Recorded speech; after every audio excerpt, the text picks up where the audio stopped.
Good morning. My name is Steve Courtoreille. I'm a member of the Mikisew Cree First Nation. Just wanted to share some of my thoughts regarding the treaty, the importance of the treaties that we got into with the Crown.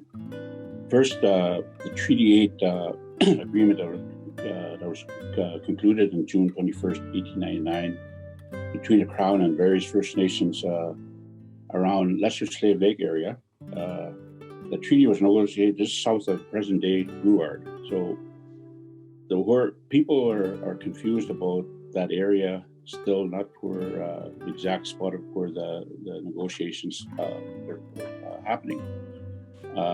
There's no monument, there's nothing to tell you the exact spot, but there is people there that know where it is, and we're very fortunate to be able to be part of that understanding. So when the treaty negotiations were happening there, the commissioners moved north, west and north, and they ended up in Fort Ship in July 13th, 1899, where it wasn't much of a negotiations, more of what was talked about in around the Lesser Slave Lake, and wanted some feedback from the leadership of the day.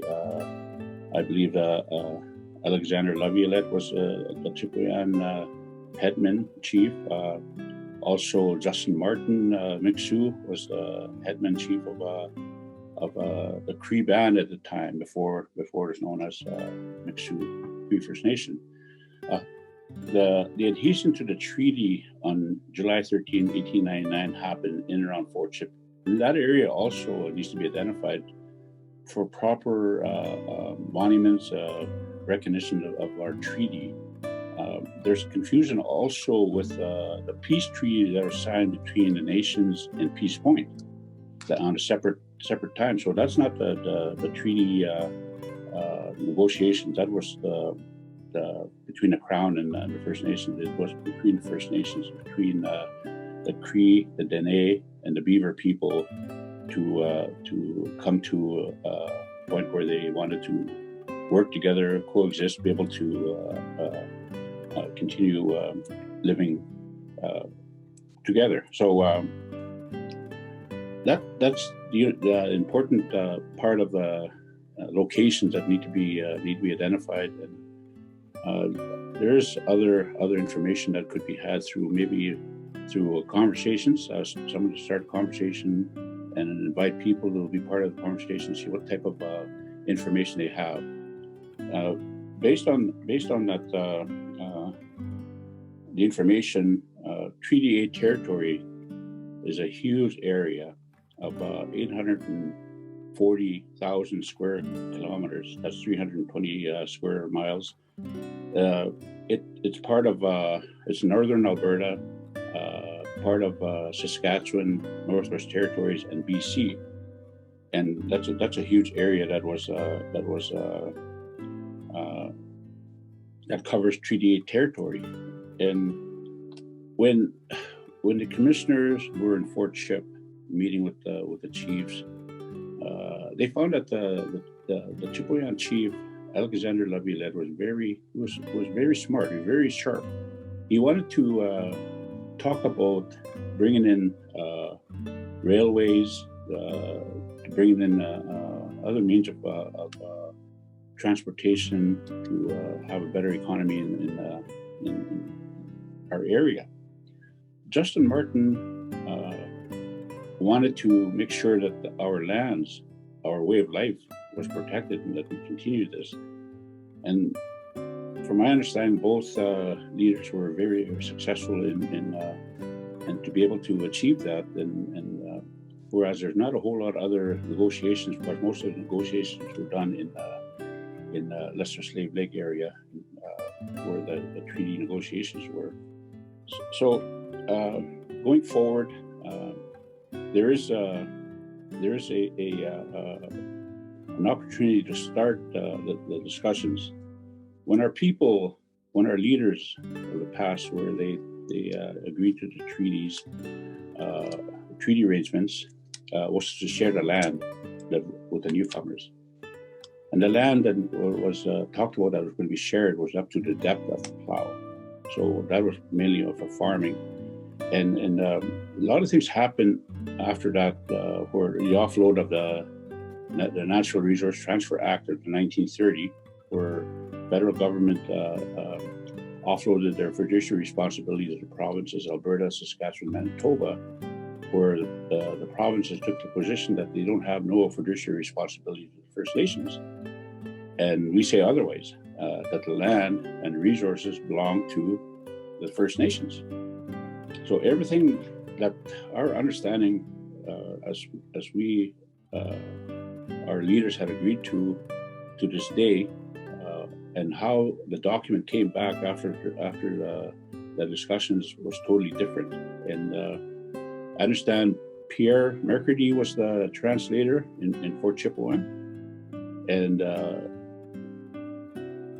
all the information that the chiefs agreed to, and when it came back to sign or whatever to make the arrangement, he was pretty upset that it wasn't what the chiefs wanted. So there's some things that they weren't happy about. But our treaty is what allows our visitors, the newcomers, come to our country to be able to coexist with us and to be able to do the economic opportunities that is going to be available through farming and trapping and hunting, that type of agreements that were made. And most nation people that would understand the 21 promises that were given of what probably be a good discussion at some point with various people taking time to talk about it and be able to document. Right now, what we're doing back home here in High Level, I call it home, we're doing research on treaty and what we understand what treaty meant to us, and looking deep into the history of the treaty and where we're at today. And I find that the general public, our visitors, do not understand the treaty. They don't know anything about the treaty. They don't know they're part of the treaty. They're pretty shocked when I say you're part of the treaty. That's the reason why you're in this country. And it's not that it's a free country. It's an arrangement that was made between the Crown and the First Nations. And the challenges that the treaty people have with the Crown is that the Crown does not have an overarching authority over our treaty, and because the treaty with the Crown is based on mutual arrangement and understanding. We didn't go over there to go and offer the opportunities. They came over there and seek the opportunities.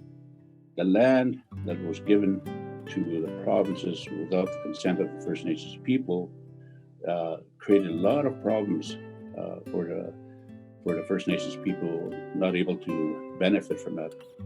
When our elders signed the treaty, they did not sign the treaty for us to be poor in our lands. We need to understand that in the simple words of as the sun shines, the river flows, and grass grows, that the treaty will stand.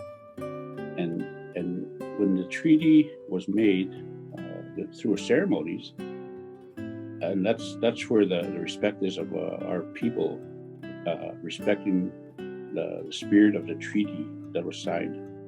So there's a lot of information to be had, and that's one of the things that we're working on is developing an educational package for students up here to be able to be part of the curriculum, to understand what treaty is, and take pride in what our forefathers, our ancestors have done to protect our lands and resources. So that's one of the things we want to get going, and we've been at it for a few months now, getting all the research done and getting all the documentation.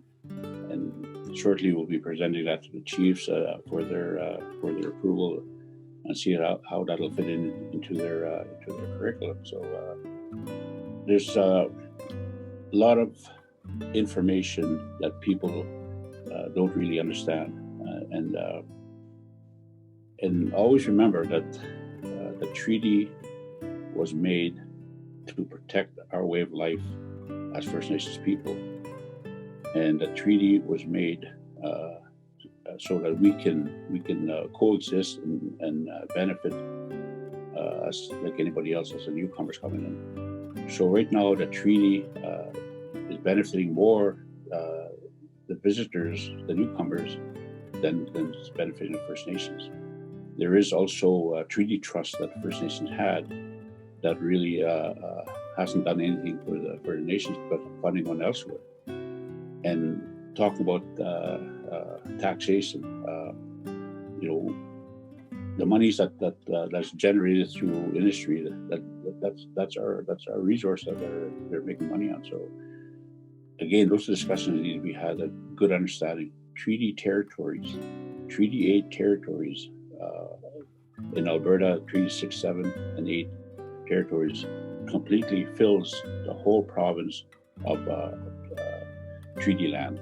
And so how the provinces divided up the land without, again, no consultation, created these municipalities, and also the tar sands didn't want First Nations to take up land anywhere near there because already it was spoken for. So again, we were treated properly, but there's a lot of people understand what needs to be done to make better changes in the future, and that'll be the challenge for future leadership to work on.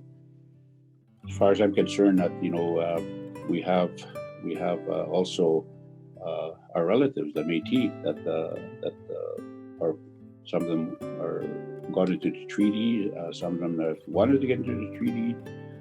There's a division created by the province to keep us apart, and I believe that together we should stand united and be able to equally benefit from all, because after all, the land is here for the people, and we can't take it with us if we go. So anything that we can help each other with, I think we need to really support each other.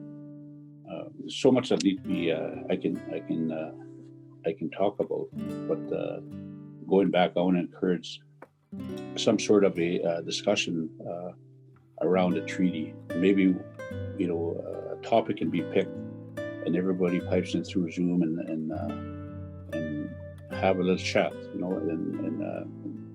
I think this is good. I like this, giving me a few minutes to talk about the things that I've come to realize and appreciate what we have.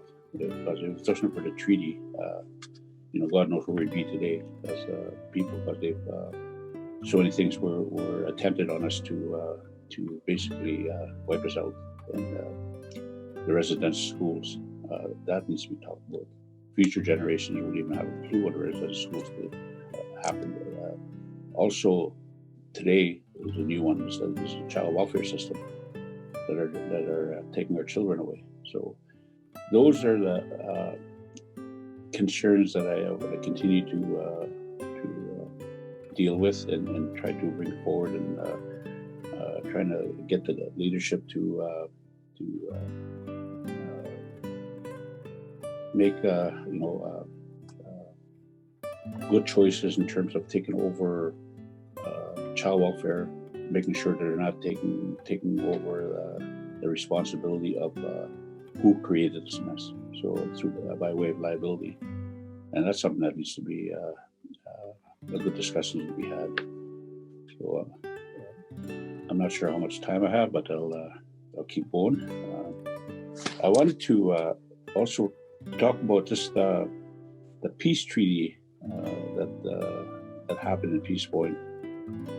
That's something that needs to be discussed and continue to be there for the understanding of our future generations. What happened? Why was this peace treaty? Because there's a lot of stuff that was created from from various things through lands, nations being pushed out of the lands, out of their territories, and forced further away. And the Beaver people are very proud people. Beaver people were once the people that were in our territory that we call home today. But there's a small nation here, Beaver First Nation, in around high level. And they talk about their histories of where they've been and how they were somewhat pushed away from their territory. So that peace treaty was the one that happened because of there's so much instability at the time of people not getting along, and we just have to find that way, continue, bring back positive thinking, discussions, how we can work together. I always say, we can't tell our kids who to play with or who to live with. And there's so many intermarriages into different nations today that we just have to learn how to coexist with one another. And to see the Dene people up here, along with the Beaver, also with the Cree, getting along, and it's I don't see a lot of issues between them. There's a lot of intermarriages, so that's a good example.